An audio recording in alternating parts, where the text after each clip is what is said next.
This is Overtime, a live series brought to you by Rig Links and War Room Media, where we talk about basically anything we want. And here are your hosts, Greg Williams and Ryan Ray.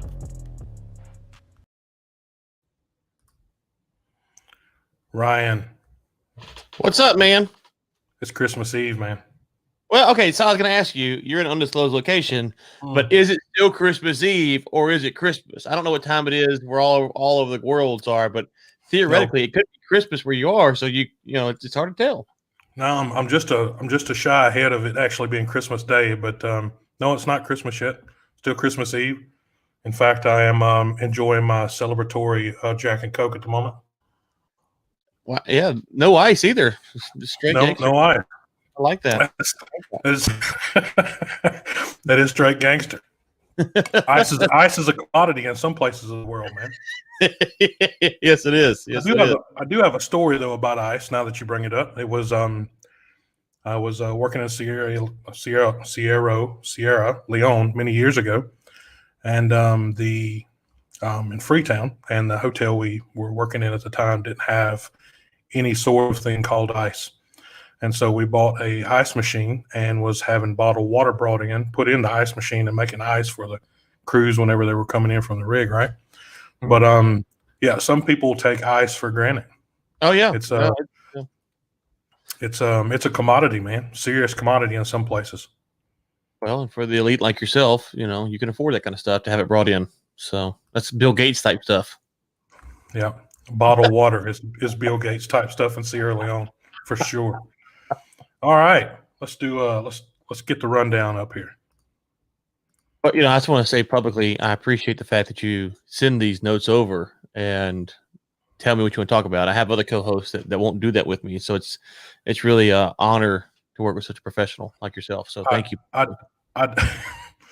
do understand that how it is to not work with professionals, but obviously I can't speak about the person that you're talking about because I don't know him that well yet, but he will get to know me, and I'll probably say a few things about that later on once we get to know each other. Well, so we'll get started here with a kickoff video. Yeah, I got a little video I want to throw out there. This was not in the rundown that I saw. Which one? The kickoff video, was it in the rundown I saw? I don't. It wasn't. Okay. Yeah, I'm a little nervous. And hello to everyone from Algeria and Argentina and Oman. So absolutely. So we'll go through the oil prices. We'll talk about a little bit about Diamondback and their little acquisition. That Moby Dick Arbitration. National Oil Well Varco is dropping the oil. There's a hippo for Christmas, right? We'll also talk about that Dana White video, man. That's it was a killer video. Man, made my heart warm. Me too. In fact, this kickoff video is going to be in Dana White style. So yeah, Dallas didn't make anything into the Pro Bowl this year, man. It's amazing. Well, it's not amazing for people that know Dallas, but so Jerry Rice slings some fire back at Randy and T.O. In the Mandalorian Finale. I saw some stuff about that a couple of days ago you were chatting about, so I'll save my comments for that point, and we will do a surprise slideshow at the end. There we go. It's going to be it will be in the Mandalorian style, but we'll save it for the end. All right, I'm ready. All right, let's do this video. Here we go. 2020 was turning out to be a more optimistic year for the oil and gas industry, but soon that changed. And now the year has been defined by global pandemic. Bankruptcies, layoffs, mergers, acquisitions, airports shutting down, all international travel coming to a screeching halt, people stranded all over the world.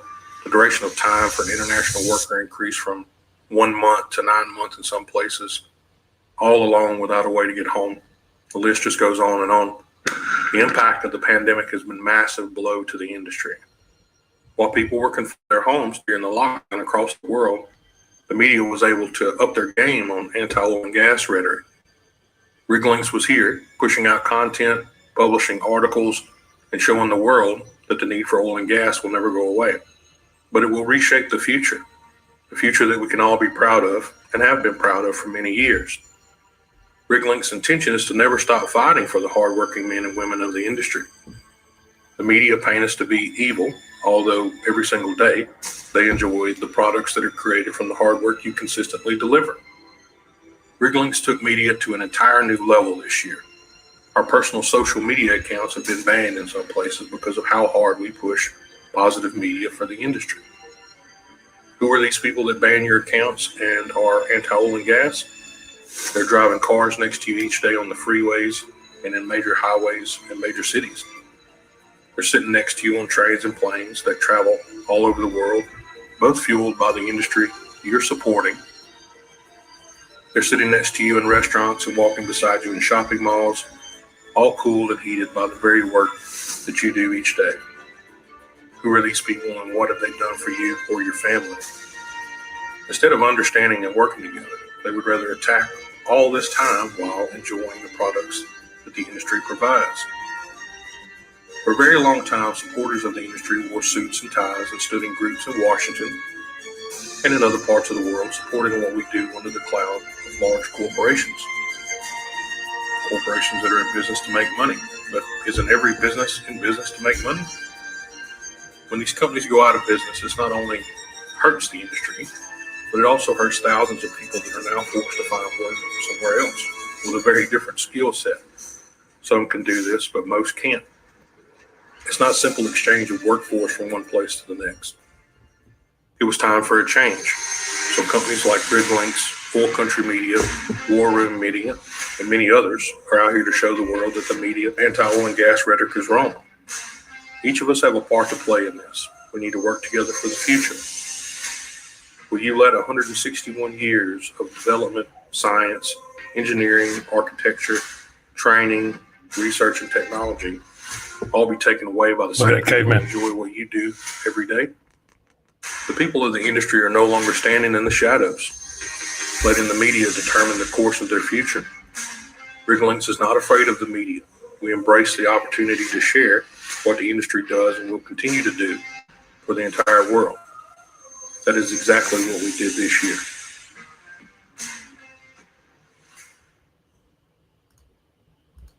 That was in Dana White style.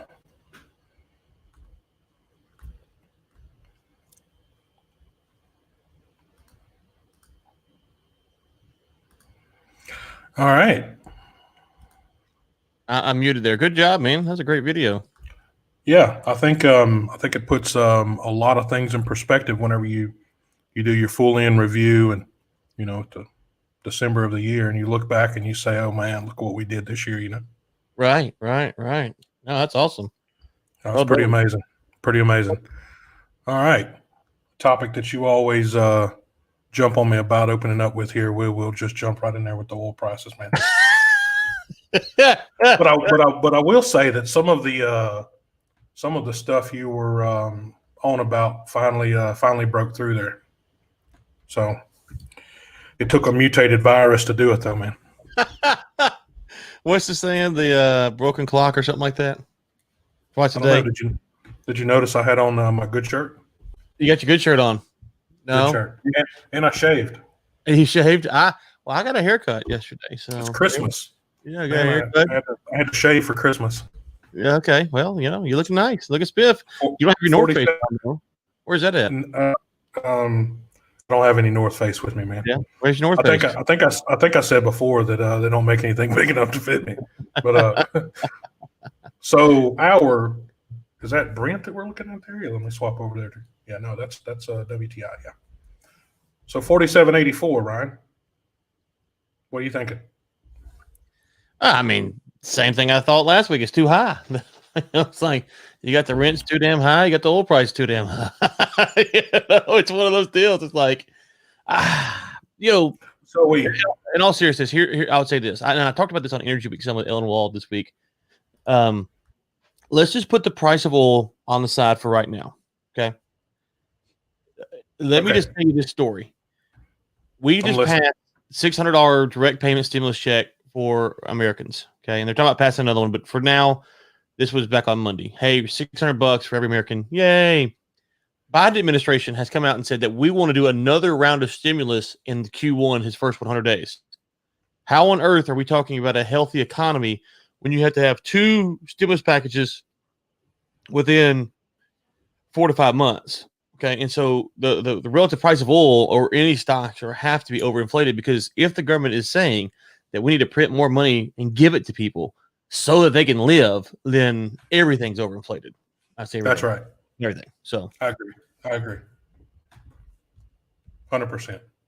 now that doesn't mean that they might be able to keep the stock market or the price up because they do this. It just means that it's not really where it should be, and we're setting ourselves up for a problem later on down the road.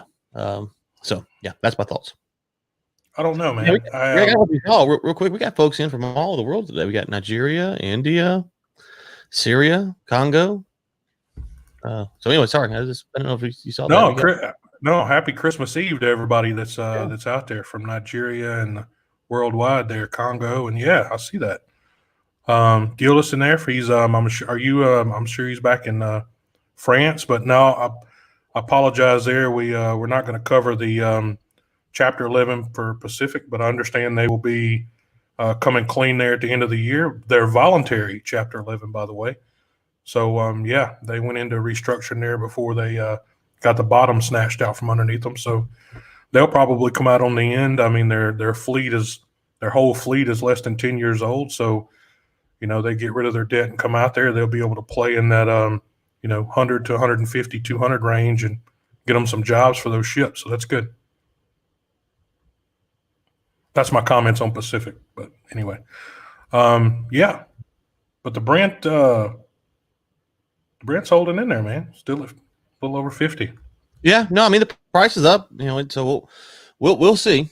We'll see. But there is a possibility, Greg, with the lack of production that's going on, that you could see it stay artificially, from my perspective, a little bit high, and then eventually the supply demand rebalances, and so can they kind of kick the thing down the road that far? I don't know, but is it dynamic enough to change it on a daily basis? I mean, not with the again, my concern is really it's always about people. Okay, it's always about people, and so people like me and you, just average folks, we have very little control or say in the world, and so you're average. I'm not average.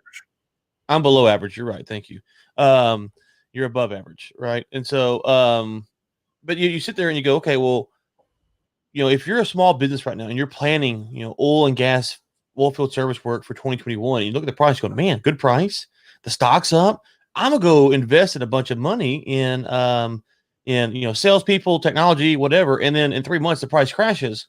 That's my concern. And so it's not about being a negative Nan or a bear just to be a bear.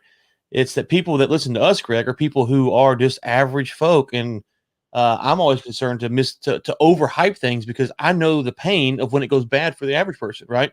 Absolutely. And so that's my concern. If I thought the same was about to take off, I'd be saying it's about to take off.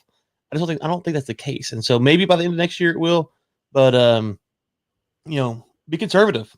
Be out there working hard. If you're on a rig, be out there working hard. That's it. You need to be working hard. You need to be putting money away too. Exactly. Also, real quick, I'm drinking this coffee here. In the future, I might just adopt whatever time zone you're on and drink accordingly to your time zone. Bro, that's 10 o'clock in the morning there. That's hardcore there. That's back to college days there for you, isn't it? I'm just saying, like, I'm sitting here, I was drinking coffee, you're drinking Jack and Coke, and I'm like, well, wait. This is I just need to be on his time zone. I'm actually thinking about doing Jack at every show. I'm going to see how this one goes before the end. Okay, well, let me know. All right, let's talk about a little bit of market stuff there. So this we covered it a little bit there, but it says Diamondback acquisition of QEP and get on operating there for $3.2 billion, man. And we're giving our own self props here.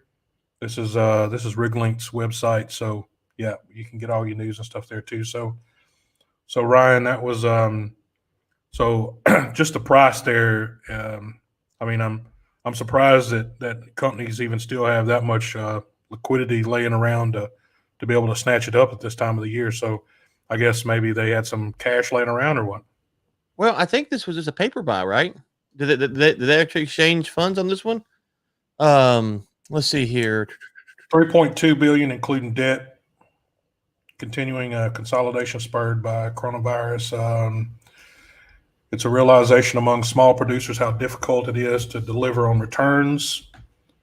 Diamondback will buy QEP resources in a stock and debt that swaps. Yeah. Okay, Yeah. 0.05 of Diamondback share for QEP share. So they basically just absorb it. Yeah. No real cash changing hands, and that's what you got to be careful about these deals, is because you can see those numbers like, oh my gosh, wait, Diamondback's loaded up, and then you get in there, it's like, no, they're really, no, you're right, no, really not a lot happening here. Still, it takes two more off the market. So it does take two more off the market, and I think that's the important thing that you're pointing to is if you look at the map, there's only so much land in the Permian. There's only so many good spots, and those spots some of them have been drilled, some of them haven't. So companies that are going to consolidate, they have to get land that improves their position in the Permian. And so I don't know enough about QEP's position to see if it improves Diamondback, but it better, it better. So it looks like the two purchases will add 276,000 acres in West Texas and increase Diamondback's output by up to 95K a day there. So, wow, that sounds kind of underwhelming. 95K a day. Yeah, I don't know. I thought it'd been more, but maybe that's wow. Okay, I don't know why. I mean, I think the thing is they don't have a pipeline to put it in either. But anyway, yeah, that's very true. So next, moving on. So overseas, we'll just talk a little bit about the Cairn Energy win, the 1.2 billion arbitration.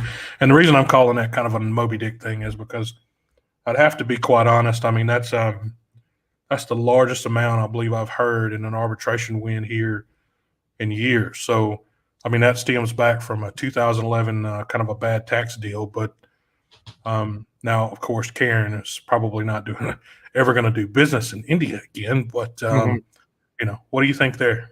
Yeah, I was curious because if you look at what's going on globally, China is making a lot of enemies right now. They are not doing themselves any favors. Australia, India, Japan, South Korea. The Russians and the Chinese had a joint military exercise with planes yesterday. So they're not actually looking to win friends and influence people. So when you look at supply chain issues, logistic issues, and cheap labor issues, you think that India might be a country that people look to China and say, okay, listen, we can't deal with the Chinese. We're going to go to India. So maybe you find it more optimistic. So I wonder how this story plays into that narrative, because it's a win for the contractor or the company, not the government. But will it make the government rethink some of their strategy? Were they overly aggressive? I don't know enough about on the ground there how it works out, but I find it interesting, the timing and just how it will play out, because I do think you will see companies look to go to India and next year, and maybe this is a good thing. You feel like you get a good shake on the deal if you get in a dispute with them, whereas in China you might not get that. Well, I think I mean, obviously it hasn't been 100% awarded yet. I mean, they won it, right? But I guess my takeaway here is that yes, there will be new business, but it's how this kind of reflects on new business going forward. Mm-hmm. So it's not, we're talking about something from 2011. So, the guys that were in charge of that deal has probably been gone for a long time now. So, I mean, they probably swapped them out just directly after. But,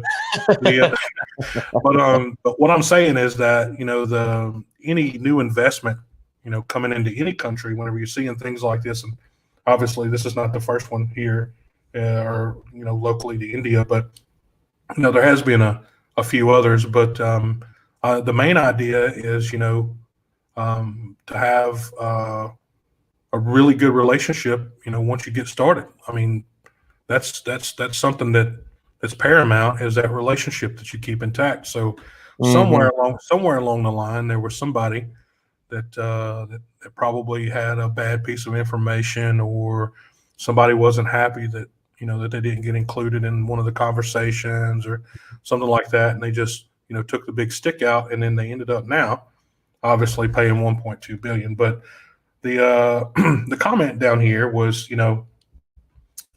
a government official said that Karen's case is so big, we don't think we can give that away without challenging it. Right. So, yeah. so Yeah. adding to the final decision, obviously, he said we'll have to challenge both cases, as we'll otherwise give wrong signals to investors, and that's what I'm trying to point out. Yeah. Yeah. It's yeah. And Well, he declined to be named due to not being authorized to speak publicly. So, I mean, I don't know who there you got go. 1.2 billion and they lose. They're like, you know what? We tried. We did our best. Let's just stroke a check for 1.2. Let bygones be bygones. I think, you're going to fight that tooth and nail. Yeah, that's a rough one, brother. That's a rough day at the office. Very much so. It's definitely a rough day at the office. This next one is kind of close to my heart, and I'm probably, again, like I said last week with stuff about the Vatican, I'm probably going to piss some people off here with this, but it's okay. That's what we're here for. So, Ryan, another company out there that sees the word oil as possibly a deterrent from green investment. So, now National Oil Well Varco announced via press release that they would be changing their name to NOV Inc. So Clay Williams, CEO, had this to say: the corporate name change reflects company's broadening mission within energy to continue to drive economic efficiency and safety, as we have done for decades within traditional oil and gas. So, real quick, number one, what in the hell does your name change have to do with safety, Clay? I'm going to ask you that. You can answer me back in comments. You can leave it on LinkedIn. I'm just curious what your name change has to do with safety. So give me that respect and just reply back. Okay. Number two, the name change reflects the company's broadening mission. Okay, I do get it. But you mean I'm going to make a sentence change here. So hold up just a second. I'm going to substitute some words, maybe one or two, for your sentence. So actually, the name change reflects the stockholders' devalued shares. So you're looking for business elsewhere. So I think that's what you're trying to get to there. But what's your thoughts, Ron? I'm torn on this one. So, if you are a company, and I don't know enough about NOV's business to say, but if you're an oil field service company right now, it's not the stupidest thing in the world to say we got to get into other industries so that we can stay alive, right? So we got to diversify. I'm sympathetic to that argument, and if that's really all there is to it, calling yourself oil field or oil well in this case, or oil anything, and you're trying to put up solar panels or hydro or geothermal, I'm sympathetic to that. So on some level, I'm that, but I'm suspicious that it's more to it than what meets the eye. So, Sure. if you had Bob's Oilfield Service out here in Granbury, Texas, and one day it was Bob's Energy Services, I was like, "Why'd you change your name?" He's like, "Dude, I can't make a buck in the oil field. I'm trying to go put up, other stuff." It's like, "Oh, okay, I get that." So I could. So there is cases where I can see this. You're like, "Okay, you're just trying to survive." I get it. Here, I'm suspicious that there's probably a lot more posturing than there is really firm held belief. Ryan, would you have said? Just going to ask you. The company's broadening mission within energy to continue to drive economic efficiency and safety. Yeah, I have no idea what that means. I mean, economic efficiency, I get kind of, but I don't know what that does with your name and then safety. I'm not that's a poorly worded sentence. Well, it makes the sticker shorter. So no, I do agree with you. This is posturing. It seems it's not really nothing to do with. But look, I get it. I mean, but I remember these guys, back whenever I was breaking out, whenever they just, National Oil. Then I remember, of course, the equipment manufacturer National, and then the parts and service supplier, or the equipment supplier, not equipment, but surplus supplier, oil well. So before they merged together, but you had your salesman and your typical old clean, and I mean clean, shiny like a brand new nickel F-150 back in the day that had everything in the back of the truck from diddly do to who do you knew and rope, soap, and dope. So I mean, this guy had every single thing. So I mean, and sometimes he would cook for the crew. He would show up. He'd throw the barbecue out there for the guys. And I mean, but this was the national oil well that I remember. Now Varco was a huge offshore and equipment manufacturer, as well as they were doing early innovation with mechanized equipment and things like this. So Varco brought a whole nother kind of realm to the world whenever they started up. But whenever they merged, I mean, we used to call them no other vendor, because there was absolutely no other vendor at that time. When Maritime Hydraulics went out of business, there was no other vendor offshore that could do the work that Varco or NOV was doing, right? But I mean, they're not the first company to do it, man. I mean, Statoil did it too.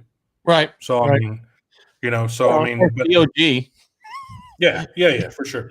DOG. I mean, but I mean, honestly, I'd like to say, I wish them good luck on whatever their endeavors are. I mean, but I hope smaller companies like Henderson, and other places out there that are doing rig equipment, they jump in there and can grab up some of those smaller contracts. Well, yeah, yes, that's a free plug for Henderson. If anyone's listening for Henderson, tell Dan to come in and give us a sponsor. We would be all over that. So, real quick, I think you're on something, though, Greg. Is that so? Let's just say big company, small company.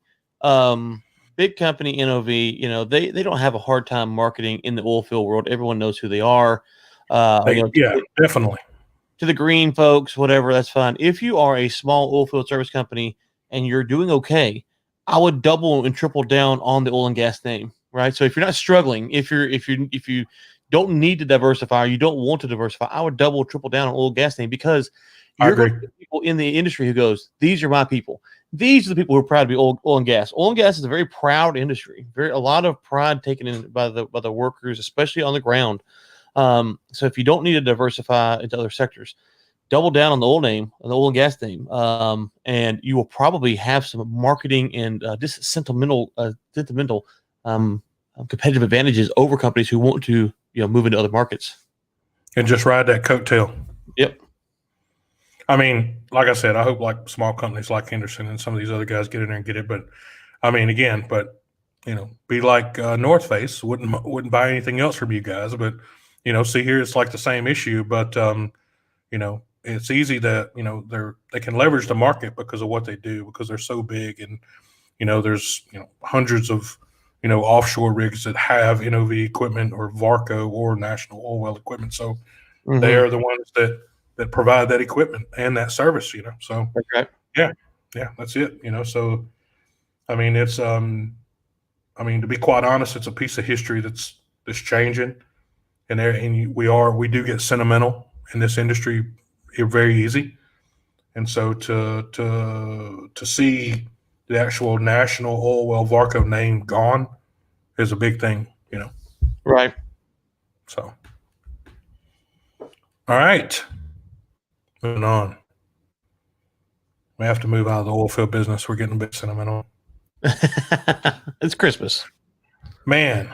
Okay, so we're just gonna share a little bit of local stuff there. So, Ryan, obviously Houston, whether it's whatever, whether it's the zoo, whether it's the Children's Museum, basically whatever institute or public venue that's set up in Houston has got a ton of oil and gas supporters. So before I even bring this one topic up on this show, I want everybody to know that anything in Houston is basically built by oil and gas. So whenever I do bring it up, it is still something related to the show. But there's a hippo for Christmas in the Houston Zoo. A hippo. It's a pig. Now, it's a pygmy hippo. No. So it's a 450-pound pygmy hippo. Look Now how shiny that thing is. you know the song about this, right? I do not know the song about this. You've never heard "I Want a Hippopotamus for Christmas"? Are you going to sing it? Heavens no, we will lose every viewer we have, and they will never return. But there is a song. I kid you not. Drop a link in the comments to the song, man. Yeah, I will. Right now. Well, you cannot find it. I got it on my playlist. What are you talking about? So yeah. So you don't know that is seriously, man, dude. What planet do you live on? I mean, I'm the closest I ever got. I think I just dated a hippo in high school, but I mean, it was. I mean, no, I've never heard a hippo for Christmas, my man. Nope. I want a hippopotamus for Christmas. Yeah, it's in the link. It's in the comments right there, so folks can go check it out. I want a hippopotamus. For Christmas. Man, I didn't. When you sent that over, I thought that's what you want to talk about. Like, hey, we got the song. Now there's a hippo. I thought you were going to tie it all together, but you've never heard the song. I've never heard the song, but the link is up for the Houston Zoo's new pygmy hippopotamus. That's a 2-year-old hippo, was moved from Omaha, Nebraska. A hippo in Nebraska. I bet he was freezing his ass off. So moved him to Houston. Moved him to Houston in September, but his name is Silas. So he's been spending the last few months getting familiar with his new home there. Wow. Well, but I did watch the video. I can't play it here because I'll get copyright infringement. But anyway, check out the video on Houston Zoo's live section in their Facebook page. So yeah, real quick, have you ever watched those videos of the eagle's nest, the bald eagles? I think maybe whenever I was a child, I probably saw that. You are turning into Ben Samuels 2.0. I swear. You've never watched? Okay, folks in the comments, I can't take it. Can't take it. I feel like I'm in a freaking fourth dimension over here by myself. I talk to you some days. You hadn't seen Clone Wars. You don't know about the Hippopotamus for Christmas song, and now you've never watched the Bald Eagle's Nest. Never. I'm from Louisiana. We didn't even have TV till I was like 14. I hate you so much. He's corrupted you. Never mind then. Continue on. I had a story, but I'm not going to take this abuse anymore. Keep going. It's share your bald eagle story, Ryan. Do it. I was just going to comment because I thought you were a normal human that I enjoy from time to time turning on and watching the bald eagles, in their nest. And so, but obviously, oh, never mind. I will go find it. There's a bunch of them, and you can just watch them. They'll have like little babies. I hadn't watched it in probably, I don't know. I hadn't watched it this year. Oh, shut up. There's been no bald eagles to watch this year. God, I hate you so bad. You and Ben Samuels. What have I done to myself? That's great. Where did I go wrong? You've never seen the bald eagle camera live? Like seriously? No, man. Like here's maybe whenever it was in the ocean. I've never seen this. Maybe it was back in the day. Maybe when it was still Mutual of Omaha's show before everything went over to Disney. But or Discovery Channel. I mean, when it was still what's his name? Who used to do Mutual of Omaha? You probably don't know this one because you're gonna have to go. I don't know anything about Baltic. Huh? No idea. No I idea. have to look that up. We'll just do a whole show on zoos next time. I'll see how this is going to go. I'm going to put this in here, and I know the nest is empty. I do not want you when the nest is empty, okay? Okay, I get it. So you're talking about a live video. Yes. You sat and watched a whole live video of an empty nest of... Well, not for like hours on end. You'll go... So what did you do while there was nothing going on with the nest? I mean... Nothing. You go. Oh God.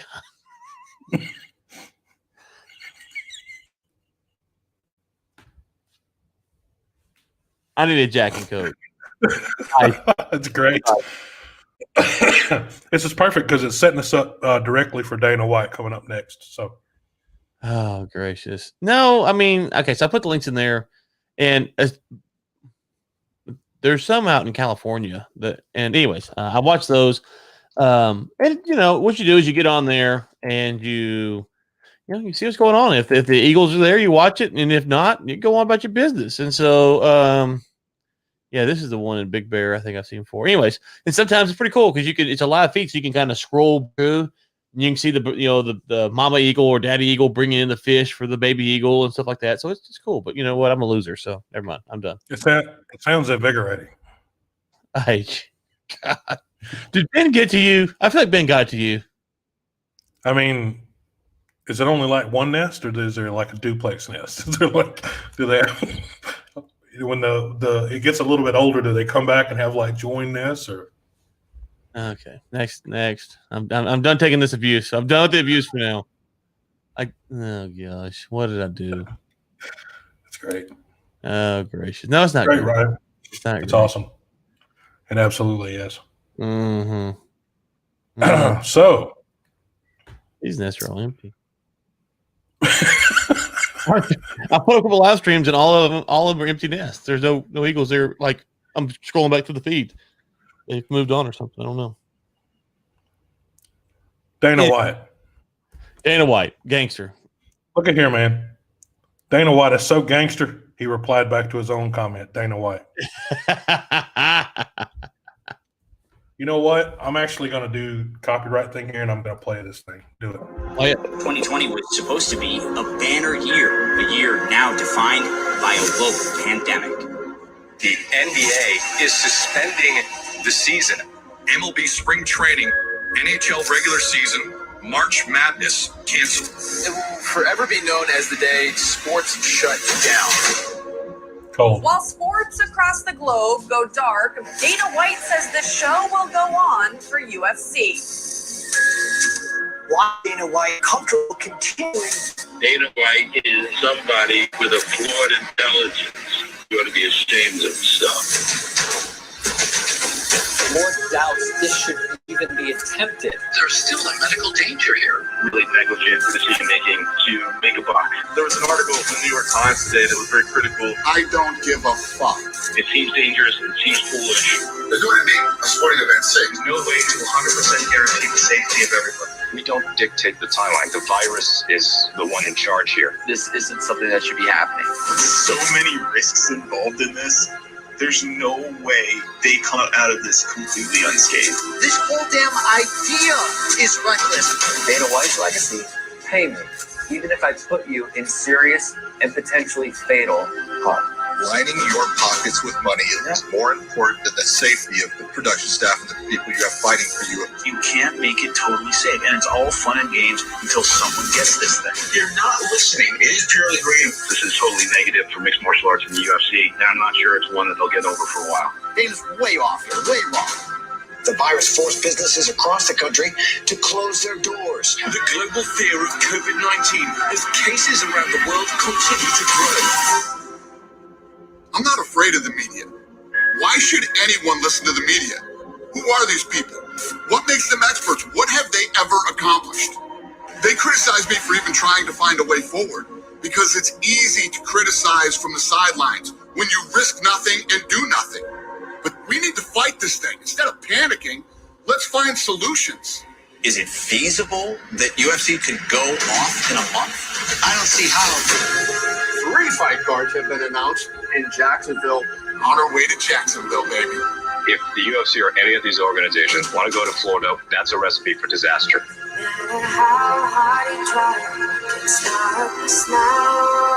I've also secured an island. We're going to do all of our international fights on this island.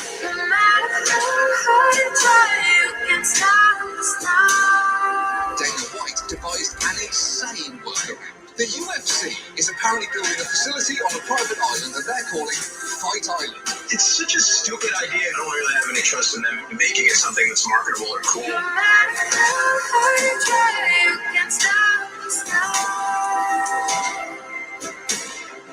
We're going to do everything above and beyond to make sure that everybody is safe. He's saying his fighters will be taken care of. However, White does not care if there are sacrificial lambs for the betterment of business. The media said I was risking people's health to line my own kids.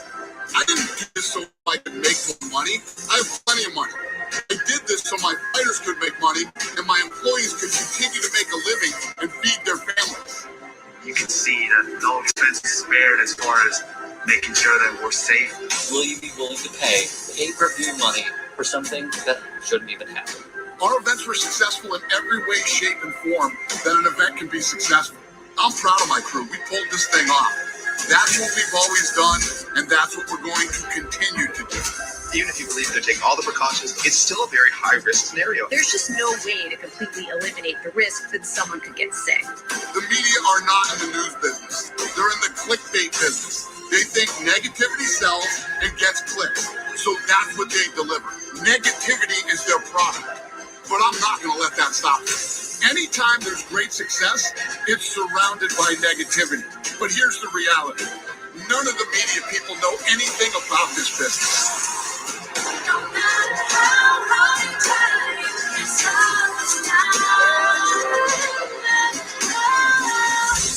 A lot of people did not want this to happen. But what we're really good at is proving people wrong. That is what we do at the UFC.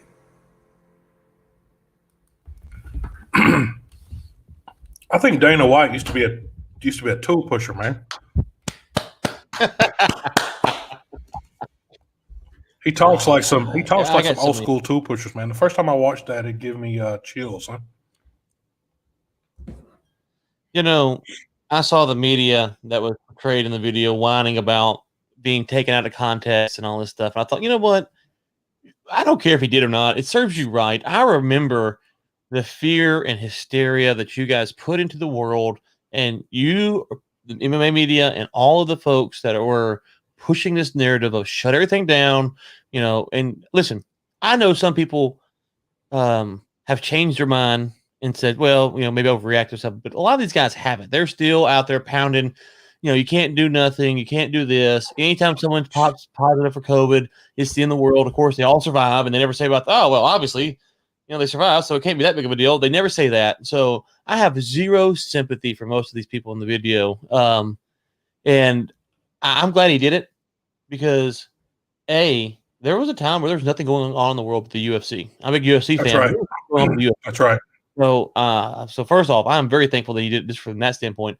Second off, if he wouldn't have done it, if he would have sat at home for months and months and in, which the MMA media would have wanted him to do, they would have encouraged him to do.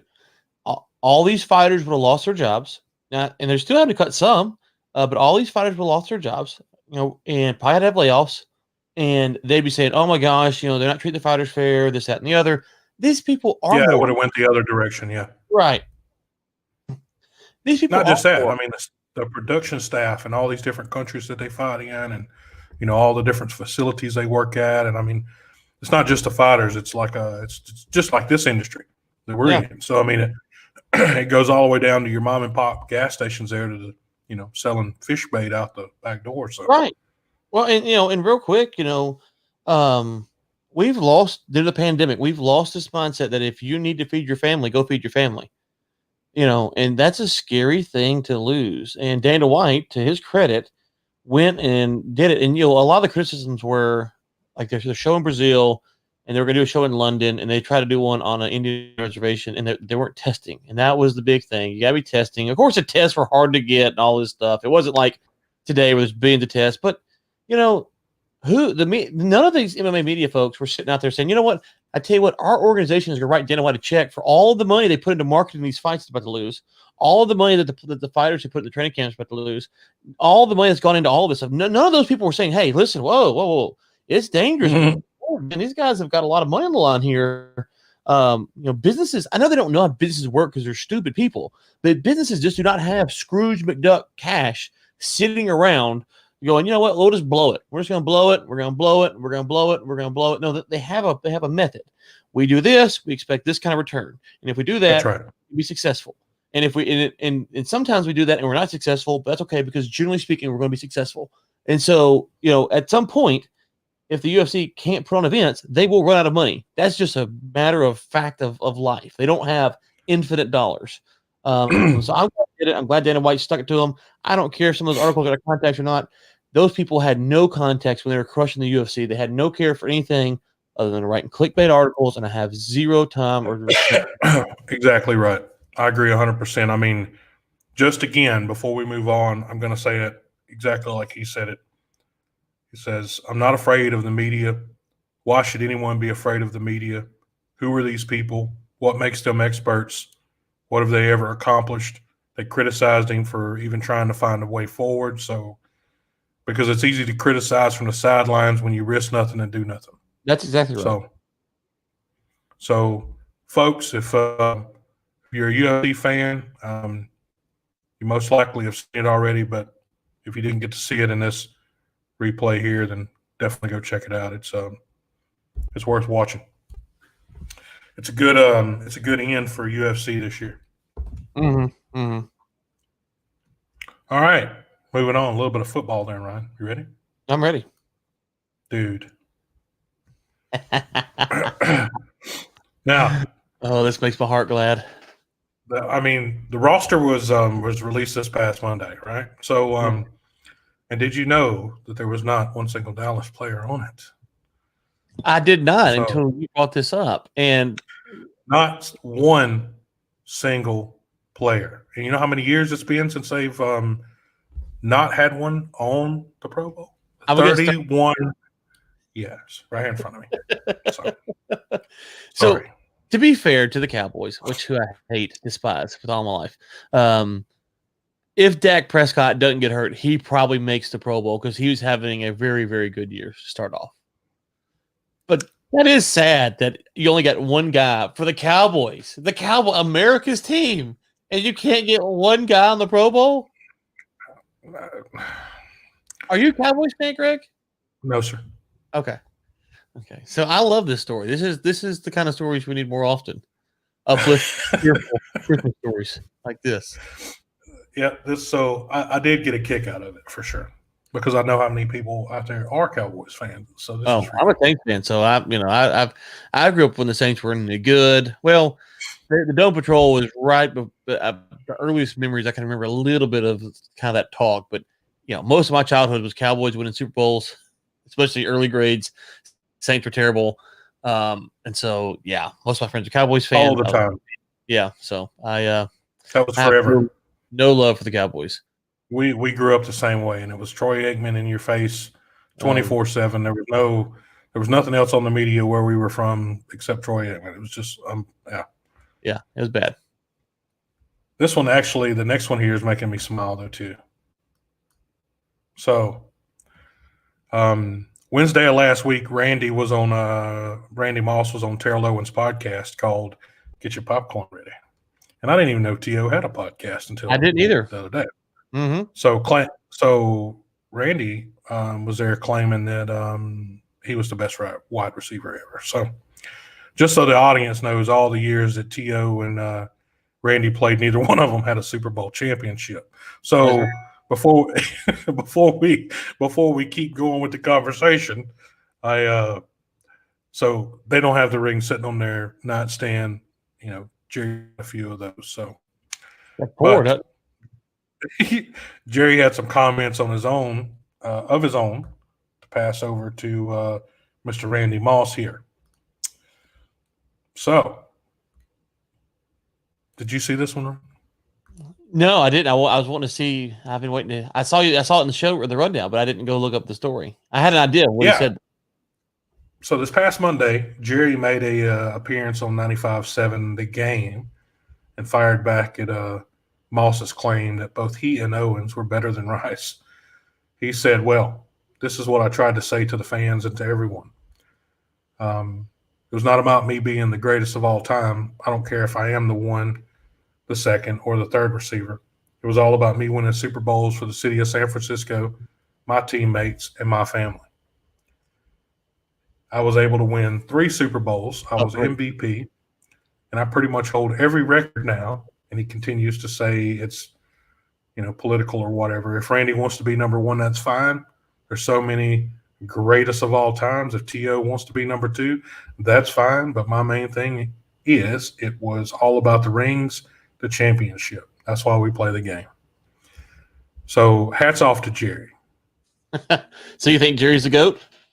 Well, I think Jerry is a gentleman on the field and off. He always has been. So, if there's a guy that's going to show up in a suit and tie, properly dressed, and going to have the right thing to say, it's going to be Jerry Rice. So, I'm not saying he was the greatest of all time. I mean, I think T.O., I think he was he played through his last year was a pretty rough year. Mm-hmm. And I think he got injured a couple of times, and I think he played through 7 games with a messed up ankle or so. He was in a bind there. But I do have to say that same as you, growing up with the Saints and the Cowboys, but Joe Montana and the 49ers and Jerry Rice was always on the TV. Yeah, they were always on the TV too. So they weren't any better. They weren't any better. They were 1B. Okay, so. Yeah. So I have no love for any of that. I like that all 3 of them are squabbling and all 3 of them are Hall of Famers too.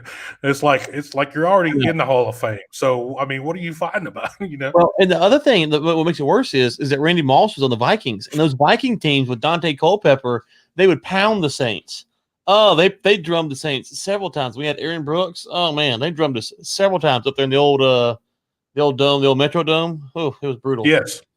So a lot of scar tissue for those when you bring up those 3 names for Saints fans. LinkedIn user. Merry Christmas, guys. Merry Christmas, Kristen. You're the only one that has LinkedIn user. Yeah. So, can we talk about that for a second?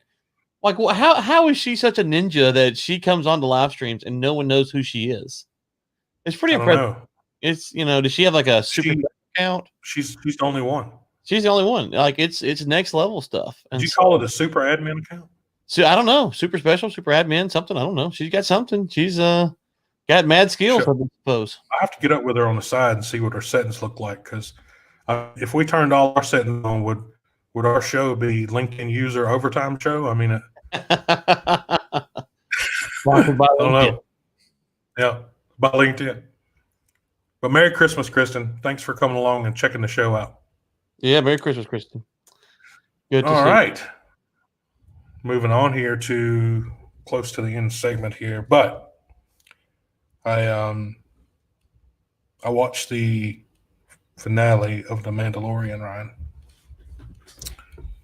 and I must say I was thoroughly entertained. You've managed to put 2 full seasons of The Mandalorian behind you. Wow, look at you, Greg. It's super. And it's the time commitment. It's so impossible. But I will say that out of the entire 2 seasons, there was only 2 animated characters in the entire 2 seasons. So if we're comparing real life to animation, I still got you. Oh, Greg, what do you do with your time to have 2 full seasons of The Mandalorian? Wow. Okay, hold on. You know what? No. I thought about 2 this. 2 full seasons. Yeah, I watched them as they were coming out, man. Let me ask you this: when you're on a plane, what is your average flight time? I don't know. I'm asleep. No. This average flight time on a plane. Are you flying like 2-hour flights, 10-hour flights? Well, I mean, I usually do 2 hops, and that's probably 9-10 hours a piece, so 20 hours. 20 hours. Okay, so 20 hours. If you just watched a couple Clone Wars sporadically on your flights, you could have watched the seasons multiple times. They're like 20 minutes a pop. You're gonna watch 7 seasons on one round trip service. I mean, it's not that big of a time commitment. Man, it's really tough after about 3 jacks, though. I mean, it just there's no 3 jacks. It's really tough after 3 jacks. And I don't know if I put I don't know if I could fit 7 seasons of the Clone Wars on my iPad.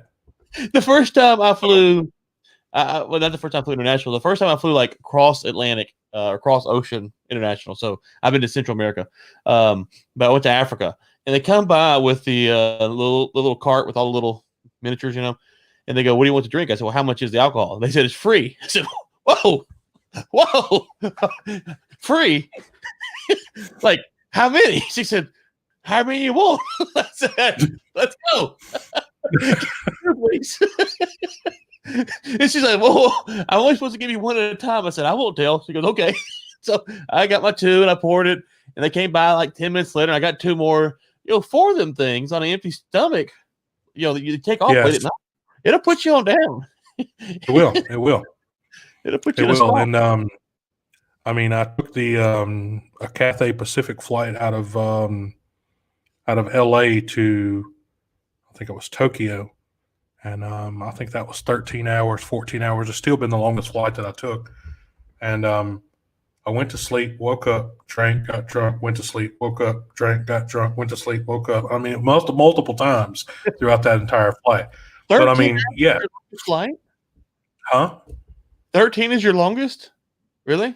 I think it was 14. 14. But it was, wow. Yeah. Okay. That's pretty long. You got me beat? Yeah, Atlanta to Johannesburg. It's like 16 hours, 17 hours. Oh yeah. I've never made the run to Johannesburg. I always went to Paris and then came down. So yeah, don't do it. It's brutal. It's brutal. There's absolutely no reason to do it there. I think they're out of water. Or I mean, maybe they got water back now, but back last year they didn't even have any water. So much less ice. Yeah. All right. So let's talk about the Mandalorian season finale. Right. Glad you could squeeze that in for episode 8, chapter 16. Just if anybody wants to know, this is going to be a spoiler alert. Spoiler alert. Spoiler alert is coming up. So if you don't want to watch the last part of the show, then please go watch the last episode of Mandalorian season 2. So there was a 2-minute post-credit scene, right? What do you think about the 2-minute post-credit scene?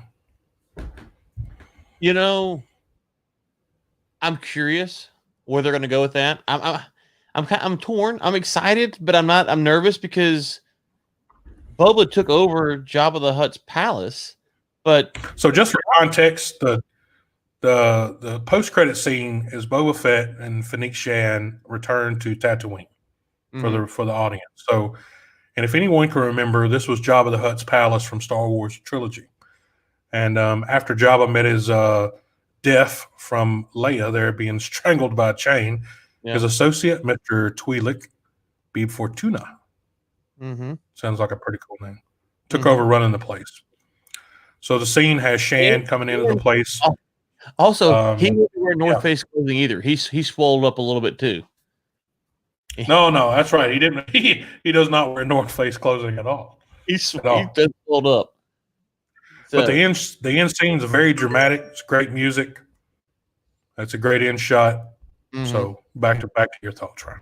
Yeah. So they take over, but I don't know. You know, when Jabba was running Jabba's palace, he would pay the bounty hunters to go do the work. So with Boba in charge, is he going to be the going and doing the work that he would have done if Jabba was in charge? Is he going to change it up? Will there be a bunch of bounty hunters? I got questions about what are we seeing? Will Boba be the main focus here? Because if Jabba was the head dog, you could have episodes with Boba going out and then reporting back to Jabba. But now it's reversed. I don't know how they're going to play that out. That's kind of my question: is what are we actually? Well, the timing, yeah. I mean, the timing here that they threw in here was obviously after Leia took Boba Fett. I mean, Leia took Jabba out, right.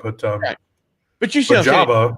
If this was Jabba threw Boba in the pit there, right? And he was able to get out, but without his armor, by the way. But I think you're on to something there with the group of bounty hunters, because what they're saying was that was talking about possibly setting up. The New Republic, meanwhile, still weak and struggling to rebuild after the fall of the Empire, and is therefore in no position to bring the Outer Rim to heel. Boba Fett could use his newfound power to take control of his own corner of the galaxy, which would certainly fit in with him taking the seat on the palace's throne. All hail King Fett. So, I think it's going to be a bunch of bounty hunters out there, man. I think so too. I'm curious to see what happens with it. So, where does our boy fit into that? Does he go to work for Boba now? I mean, that's a good question. I haven't thought about that. Will he work for Boba? That's a really good question. That's the best question you've asked me in 4 episodes. I'm really gonna think about that now. That's other than why you watch 7 animated seasons of a show. Shut up, Greg. You know, you and so what needs to happen is we have overtime. You and Ben should have like pregame where you two just get in there and work on tuning me up. Because I think y'all do it I already. think we would. I think we would run out of material before we actually got to the show. Oh gracious! But I'm really looking forward to it. But with saying that, I mean, again, this when it ended, you know, the screen rolls completely black and it goes into the Book of Boba Fett coming December 2021. Mm-hmm. You understand that's a whole another year away without Mandalorian or Boba Fett as far as that goes. So, you know, when you do the type of work that I do, and I know that I get it, not everybody, you know, travels that much, but when you run out of stuff to watch, man. So this stuff like this is like brings you back home, you know. So no, I really appreciate it. No, you got 7 seasons of the Clone Wars to watch. Well, I mean, how many episodes was in a season? Is Teen Titans on again? Is that what we got? Teen Titans?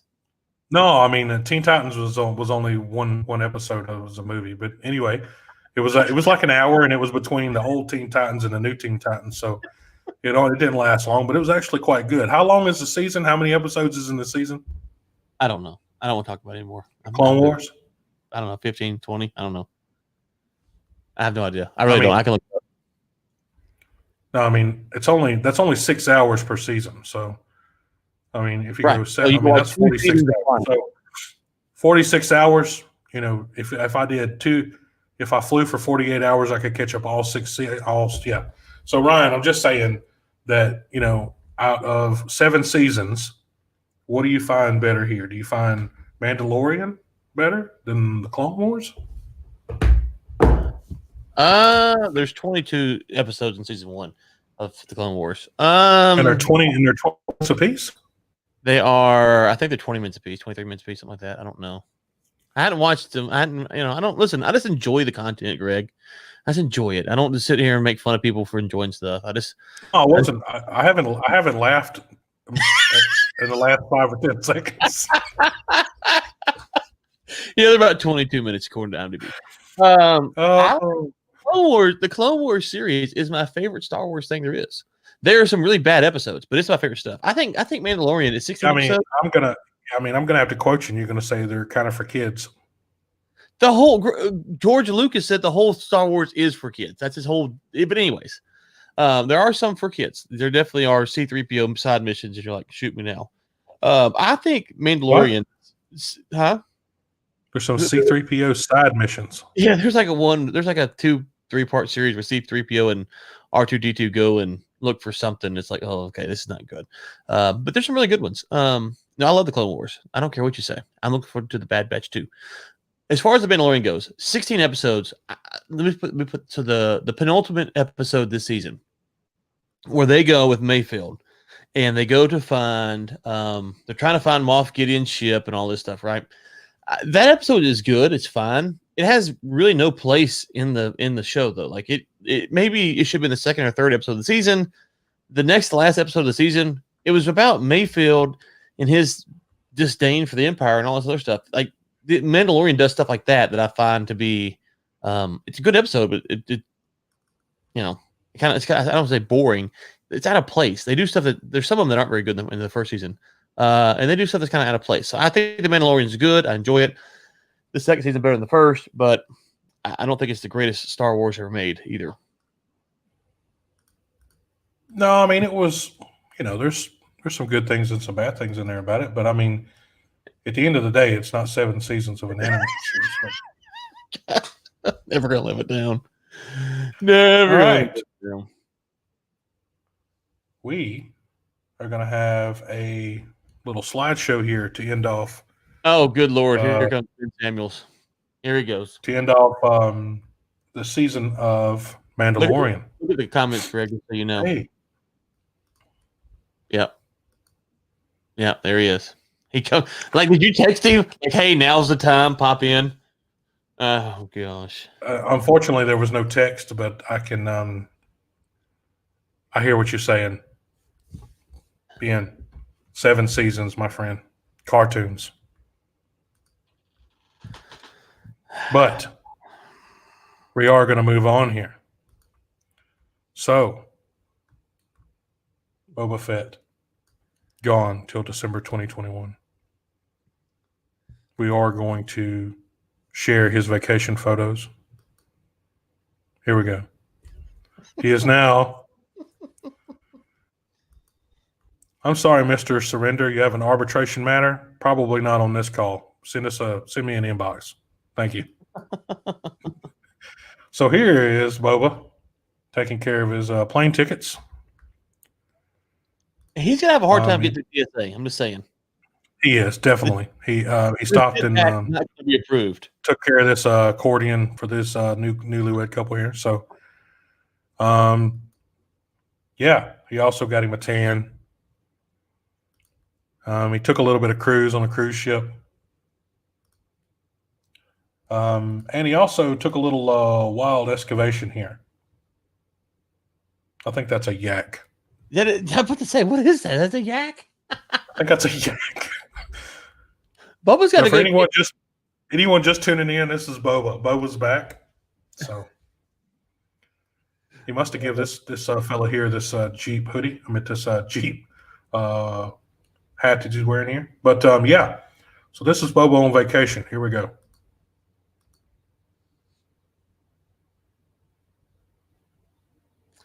He doesn't really stick out very much, does he? He doesn't. Yeah. Yeah, I want to. He looks sharp though. Yeah, I want his job. That's what I want. Yeah, he looks sharp. I could fly around the world. I could watch more Clone Wars. He probably has them on a hard drive in his pocket. Bro, he's watched them all. Let me tell you something. Twice. But if anybody wants to go check these out, they're at Miss Denise Hugh Photography website there. Looks like you can just Google the name there. Miss, it's DENICEHOUGH Photography.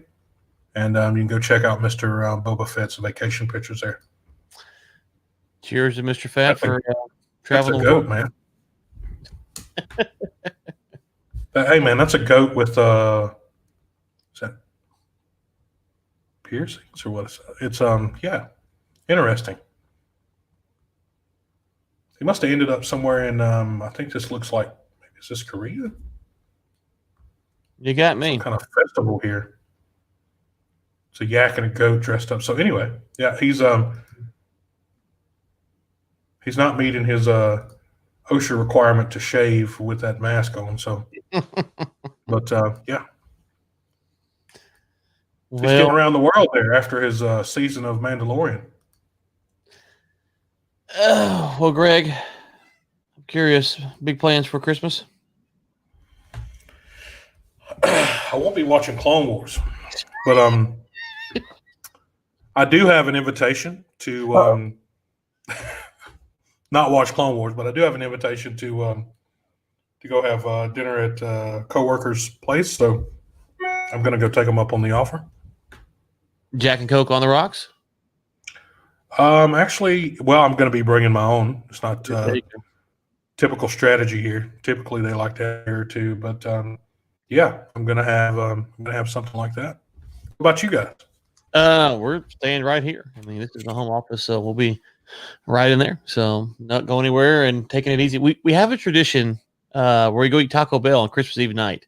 It's a weird one, I know it, but so we'll probably go eat Taco Bell tonight and then hang at the house tomorrow.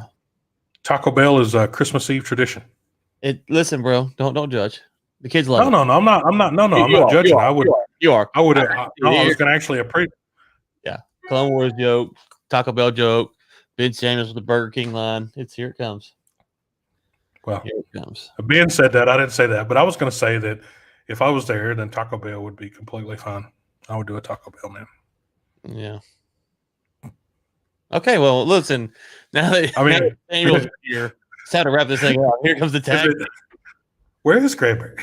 Oh gosh, it's not in Dallas-Fort Worth because Ben doesn't understand normal human English, but whatever. It's not. And I mean, Dallas-Fort Worth is actually two places. So anyway, it's not Dallas-Fort Worth. So thank you. Yeah. Thank you. So I'm sorry, whoever disagrees, it's okay. Yeah. Well. But To everybody out there, this has been episode, what is this, Ryan? Episode 4 now. Yeah. That's a whole month we've been doing this, man. Yeah, it's been a month. Wow. Great. You could have watched all the Clone Wars by now. But cool, whatever. No comment. I'm going to insert comment and leave it blank. Insert a blank comment. Fill it in, everybody. So, Mary, what? China.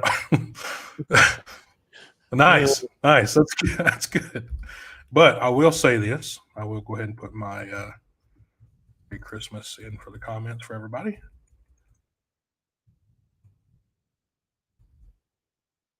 So, all right, everybody. That's Merry Christmas from myself here with Rig Links. So, Ryan, you're going to say Merry Christmas? Merry Christmas. Be back next New Year's Eve, right? Absolutely. Is it going to be on New Year's Eve? Yeah. Christmas and New Year's the same day, just a week apart. That's perfect. It's not very often you get to do a show with a guy that's watched 7 seasons of an animated series. So, all right. Oh my gracious, and the movie too. But whatever. All right, everybody. Merry Christmas. Merry Christmas. See you next week. Bye, guys. Bye.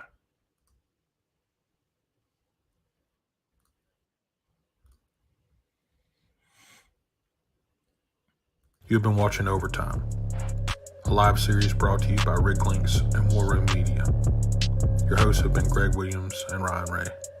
For sponsorship opportunities, send us an email at info@riglinks.com. Tune in next Thursday at 10 a.m. CST for another live episode.